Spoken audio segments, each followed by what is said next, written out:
क्या आपने कभी रात के सन्नाटे में किसी अनदेखी परछाई को महसूस किया है?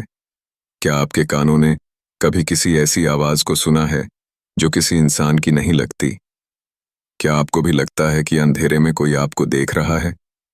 अगर हाँ, तो कहानी मंगल में आपका स्वागत है। यह सिर्फ एक कहानी कहने वाला मंच नहीं, बल्कि डर की हकीकत को उजागर करने वाला दरवाजा है। यहाँ आपको मिलेंगी सच्ची घटनाओं से प्रेरित ऐसी डरावनी कहानियां जो आपके रोंगटे खड़े कर देंगी। ऐसी कहानियां जिन्हें लोग भूल जाना चाहते हैं, लेकिन ये कहानियां खुद को सुनवाने के लिए जिंदा रहती हैं। हर गली, हर गांव, हर शहर में कुछ न कुछ ऐसा जरूर घटित हुआ है जिसे शब्दों में बयान करना मुश्किल है। कोई भूतिया हवेली, कोई अभिशप्त जंगल, कोई अज्ञात शक्ति। ये सभी कहानियां समय के साथ दबी तो जरूर हैं, लेकिन मिटी नहीं।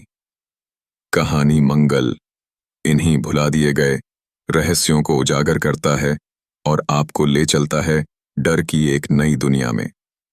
अगर आप उन लोगों में से हैं जो सिर्फ मनोरंजन के लिए हॉरर कहानियां सुनते हैं, तो सावधान रहें, क्योंकि यहां सुनाई जाने वाली कहानियां महज कल्पना नहीं, बल्कि असली घटनाओं से प्रेरित होती हैं। और एक बार अगर आपने इन्हें सुनना शुरू कर दिया, तो ये कहानियां आपका पीछा करना शुरू कर देंगी। तो तैयार हो जाइए, दरवाजे बंद कर लीजिए, रोशनी कम कर लीजिए और ध्यान रखिए, कहीं कोई साया आपको देख तो नहीं रहा। कहानी मंगल, जहां हर कहानी सिर्फ एक कहानी नहीं, बल्कि एक साया होती है। गहरे जंगलों के बीच एक छोटा सा गांव बसा था, जिसका नाम था नरथुआ। यह गांव इतना पुराना था कि इसकी कहानियां पीढ़ी दर पीढ़ी चलती आ रही थीं। लेकिन इनमें से सबसे भयावह कहानी थी बिना सिर की चुड़ैल की, जो हर अमावस्या की रात गांव में शिकार करने आती थी। लोग कहते थे कि जिसने भी उसे देखा, उसकी मौत पक्की थी। नरथुआ गांव में अमावस्या का चांद दिखने से पहले ही लोग अपने घरों में बंद हो जाते थे। किसी को भी बाहर निकलने की अनुमति नहीं थी, क्योंकि कहा जाता था कि बिना सिर की चुड़ैल किसी भी अकेले व्यक्ति की जान ले सकती थी। गांव में कुछ बुजुर्गों के अनुसार यह चुड़ैल पहले एक स्त्री थी, जिसे वर्षों पहले इस गांव के जमींदार ने अन्यायपूर्वक मार दिया था। उसके सिर को धड़ से अलग कर दिया गया था, लेकिन उसकी आत्मा बदला लेने के लिए वापस आई। रवि, जो कि गांव का ही एक युवा था, इन बातों को अंधविश्वास समझता था। उसने सोचा कि ये सब मनगढ़ंत कहानियां हैं, और अमावस्या की रात वह अपने दोस्तों के साथ बाहर जाने का निर्णय ले बैठा। उसके दोस्तों ने उसे रोका, लेकिन वह नहीं माना। जब रात के 12 बजे अमावस्या अपने चरम पर थी, रवि अपने दोस्तों के साथ गांव के बाहर वाले मंदिर के पास पहुंचा। तभी एक अजीब सी सनसनाहट शुरू हो गई। अचानक ठंडी हवाएं चलने लगीं और पेड़ों की शाखाएं आपस में टकराने लगीं। उसके दोस्तों ने डरकर भागने की कोशिश की, लेकिन रवि वहीं खड़ा रहा। तभी झाड़ियों के पीछे से एक परछाई निकली। वह लंबी थी, सफेद कपड़ों में लिपटी हुई, लेकिन उसका सिर नहीं था। उसके कपड़े खून से सने हुए थे और उसकी उंगलियां मुड़ी हुई, नुकीली हो चुकी थीं। जैसे ही उसने अपनी डरावनी हंसी में रवि का नाम लिया, उसके दोस्त चीखते हुए भाग गए। लेकिन रवि के पैरों ने मानो काम करना बंद कर दिया हो। अचानक चुड़ैल ने अपने नाखूनों से हवा में एक खून से सना सिर निकाला और रवि की ओर बढ़ने लगी। तभी मंदिर की घंटियां जोर जोर से बजने लगीं और वह चुड़ैल एक भीषण चीख के साथ हवा में गायब हो गई। रवि किसी तरह घर लौटा, लेकिन वह पूरी तरह सदमे में था।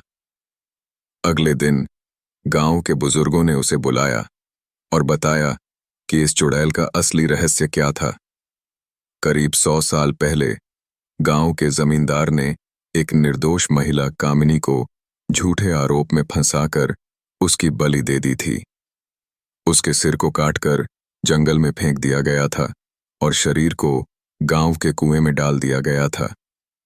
लेकिन कामिनी सिर्फ एक साधारण महिला नहीं थी। वह एक गुप्त साधिका थी, जो अघोरी तंत्र विद्या जानती थी। मरते समय उसने एक श्राप दिया था कि हर अमावस्या को वह अपने हत्यारों के वंशजों का शिकार करेगी।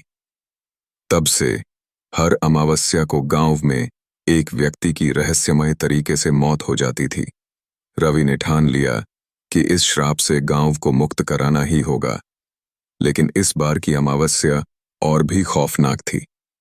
पूरे गांव में एक अजीब सी सड़ांध फैल गई थी। हवा में सड़े हुए मांस की बू थी। घरों के दरवाजे अपने आप खुल बंद हो रहे थे और किसी अदृश्य शक्ति के चलते लोगों को अजीब सपने आने लगे। रात के गहरे अंधेरे में जब गांव पूरी तरह सो रहा था, तब अचानक कुएं से पानी बहने लगा। लेकिन यह पानी नहीं, बल्कि लाल रंग का खून था। लोग जागे, लेकिन तभी गांव के सबसे पुराने पीपल के पेड़ के पास तेज चीखें गूंजने लगीं। जब गांव वाले वहां पहुंचे तो देखा कि बिना सिर की चुड़ैल अपने धड़ से अलग खोपड़ी को हाथ में लिए हंस रही थी। तभी उसने अपनी कटी हुई जीभ से कुछ बुदबुदाना शुरू किया। रवि को एहसास हुआ कि वह किसी मंत्र का उच्चारण कर रही थी। कुछ ही देर में गांव के कई लोगों की आंखों से खून बहने लगा और उनके शरीर अकड़ने लगे। यह भयानक मंजर देखकर लोग चीखते हुए इधर उधर भागने लगे, लेकिन चुड़ैल हर किसी को निशाना बना रही थी। रवि को याद आया कि तांत्रिक ने कहा था कि अगर उस स्त्री के सिर और धड़ को एक साथ रखकर पूरे विधि विधान से अंतिम संस्कार किया जाए तो यह आतंक खत्म हो सकता है। लेकिन यह इतना आसान नहीं था। चुड़ैल खुद अपने शरीर को पूरा होने नहीं देना चाहती थी। रवि और गांव के कुछ बहादुर युवकों ने एक योजना बनाई। तांत्रिक ने उन्हें कुछ विशेष यंत्र और पवित्र राख दी थी। वे कुएं के पास पहुंचे जहां उसका धड़ पड़ा था। जैसे ही वे सिर और धड़ को एक साथ लाने लगे, पूरी धरती हिलने लगी। हवाएं तेज हो गईं और आसमान में काले बादल छा गए। चुड़ैल एक भीषण चीख के साथ वहां प्रकट हुई और उसने अपना विकराल रूप धारण कर लिया। उसकी आंखों से आग निकल रही थी और उसकी हड्डियां बाहर झांक रही थीं। लेकिन रवि ने हिम्मत नहीं हारी। उसने तांत्रिक द्वारा दिए गए यंत्र को चुड़ैल के धड़ पर रखा और मंत्रों का जाप करने लगा। तभी चुड़ैल की चीखों में दर्द उभर आया। अचानक आग की लपटें उठीं और चुड़ैल का शरीर जलने लगा। पूरी रात गांव मंत्रों और चीखों से गूंजता रहा, लेकिन जब सूरज की पहली किरण पड़ी तो वहां सिर्फ राख बची थी।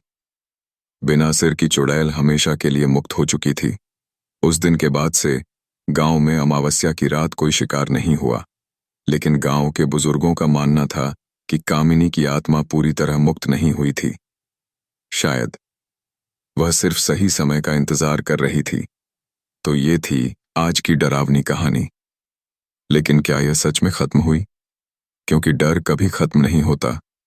वो बस छुप जाता है, किसी कोने में, किसी अंधेरे में, किसी ऐसे स्थान पर जहां आप उसे देख नहीं सकते। लेकिन वो है, वो हमेशा रहेगा। अब सवाल ये है, क्या आप अकेले हैं? या फिर इस कहानी को सुनने के बाद कहीं कोई अनदेखी परछाई आपको घूर तो नहीं रही? अगली बार जब आप रात के अंधेरे में अकेले होंगे, जब हल्की सी भी सरसराहट आपके कानों में गूंजेगी, जब आपको लगेगा कि किसी ने आपका नाम पुकारा, तो याद रखिए, ये बस आपका भ्रम नहीं भी हो सकता। हम जल्द ही लौटेंगे एक और सच्ची, खौफनाक और दिल दहला देने वाली कहानी के साथ। तब तक अंधेरे से बचकर रहिए, क्योंकि कौन जाने अगली कहानी आपके ही बारे में हो। यह था कहानी मंगल, जहां हर डर एक हकीकत है।